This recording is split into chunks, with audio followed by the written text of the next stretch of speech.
Marahil nagtataka kayo bakit yung monetization nyo nagiging kulay yellow. Magtaka kayo bakit na yellow ito. Wala naman akong ginawang against the community guidelines. Parang gano'n, di ba? Tinatanong mo yung sarili mo. Alam nyo guys, anong dahilan yan? Minsan, mayroon tayong in-upload na video. Tapos, nag-title tayo, no? Nagligay tayo ng title. Isa sa mga cause dyan, guys. Halimbawa, naglagay ka ng title dahil gusto mo yatang matrending or kapag search yung title na ginamit mo, notify ka agad sa mga viewers.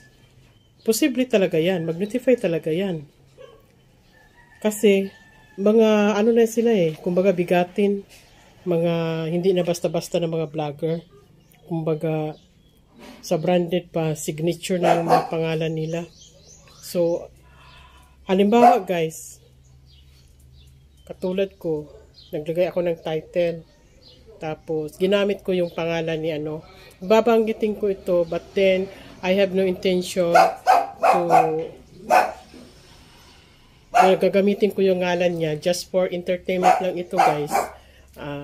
Minention ko yung pangalan niya sa title ko or na hashtag kaya ganon. Sino yung ginamit kong pangalan? Yung sikat na vlogger ngayon at bigatin din ng mga business woman. Walang iba ay yung tinutukoy ko guys, si Small Laude. Meron kasi akong video dyan na pangmasa lang. Yung practical na pagkaluto ba? Kasi most of my videos, especially sa cooking, yung tipid talaga. Since na mahal talaga ang mga ingredients ngayon, lalong-lalo na sa kamatis, sibuyas, ahos, luya, yung gano'n na mga sangkap. Kaya, nag-initiative ako doon. Pakita nyo yan dyan. Hindi ko na i-mention dito. Kasi, nakafocus tayo kung bakit nagiging yellow ang ating monetization.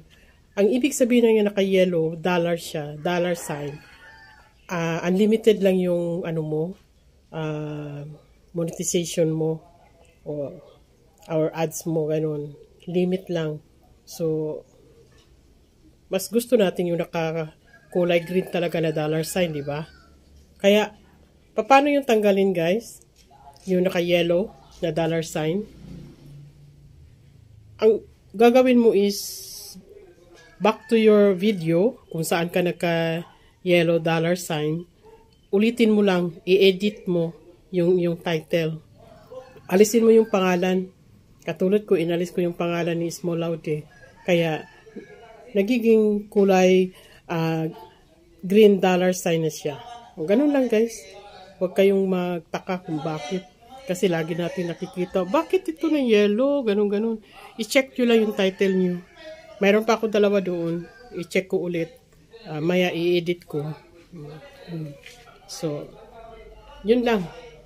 Simple lang, ganun lang. Edit nyo lang yung title nyo. Ulitin nyo ang inyong title. Alisin nyo yung nag-post ng yellow dollar sign. Ganun lang, practical lang. Okay? Thanks for watching. Please don't forget to like and subscribe to my channel, Mother Maring Vlog.